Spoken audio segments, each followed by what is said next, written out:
Bienvenue dans cette nouvelle vidéo. Je me présente, mon nom est Inès Boudina Ravel et je suis coach en dressage installée dans le 77.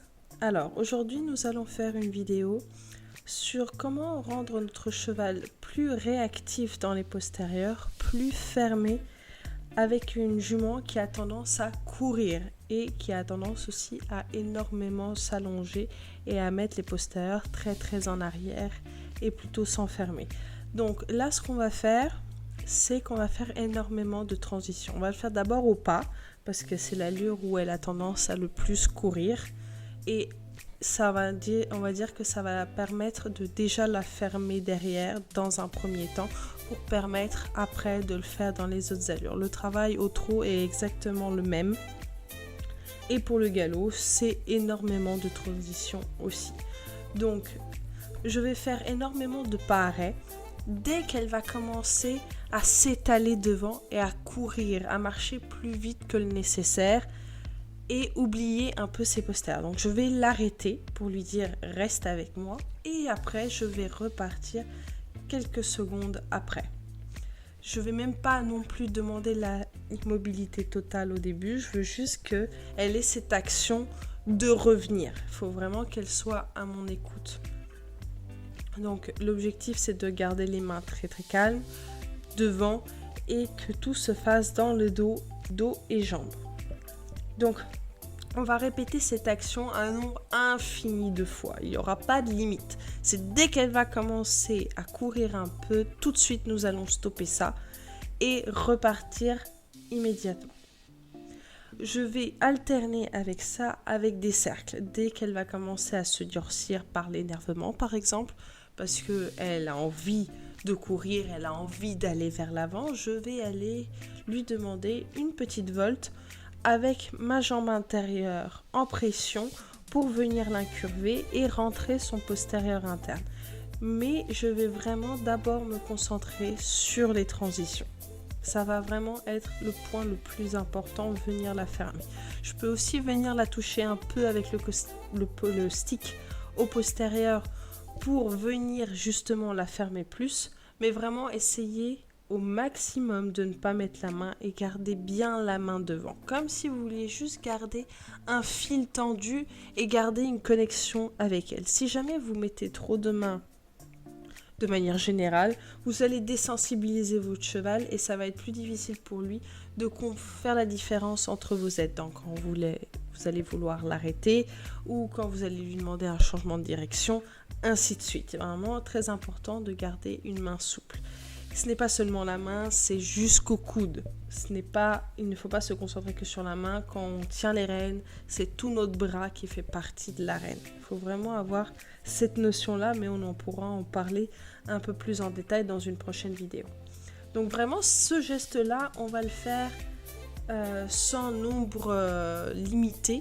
Ça va vraiment être, dès qu'elle va commencer à courir un peu, hop, on s'arrête, on se ferme derrière et on repart.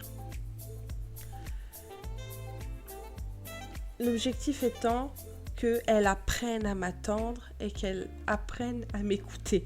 Ça, c'est la plus grosse difficulté de Fionnette. Elle a énormément de sang, elle veut toujours sauter vers l'avant. Donc c'est super, hein, on veut vraiment des chevaux comme ça en dressage. On veut de la réactivité, on veut de la disponibilité. Mais ça ne doit pas être au détriment du rassemblé et de l'écoute. Si la jument, voilà, comme elle vient de faire, fait des petits écarts, commence à ne pas être concentrée, à s'étaler dans le dos alors qu'elle est déjà longue, ça risque d'être compliqué, surtout après pour les prochains exercices de rassembler, comme par exemple les changements de pied, le piaffe, le passage pour rentrer dans des exercices plus complets, mais ça peut être pareil pour les pirouettes ou même les fermes à ferme.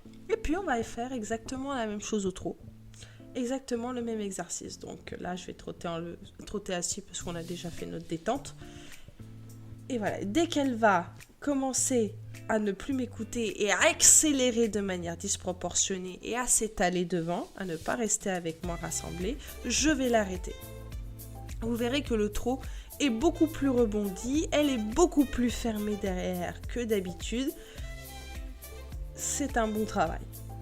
Et dès qu'elle va accélérer un poil, je veux vraiment qu'elle reste avec moi, qu'elle reste concentrée. Le changement de rythme, c'est aussi une perte d'équilibre. Tout simplement parce qu'elle accélère, donc son équilibre se désagrège. On veut vraiment que ça soit le rythme ou l'équilibre, ça soit constant. Et on va alterner, hop, et de temps en temps, oui, quand elle va vouloir trop accélérer, elle va pas vouloir s'arrêter, donc forcément elle va faire « Oh non, c'est trop compliqué, je veux pas ». Donc elle risque de se mettre de mauvaise position. Donc quand elle fait ça, je vais alterner avec un cercle et je vais venir la pousser dans ma jambe.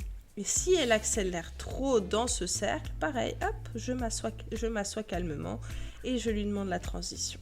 C'est pas plus compliqué que ça, c'est juste une demande régulière à faire et surtout être intransigeant là-dessus. Si vous voulez avoir un bon équilibre, un cheval disponible, à l'écoute et fermé derrière, qui soit bien rassemblé, il faut vraiment qu'il soit à l'écoute et donc jouer un maximum avec les transitions.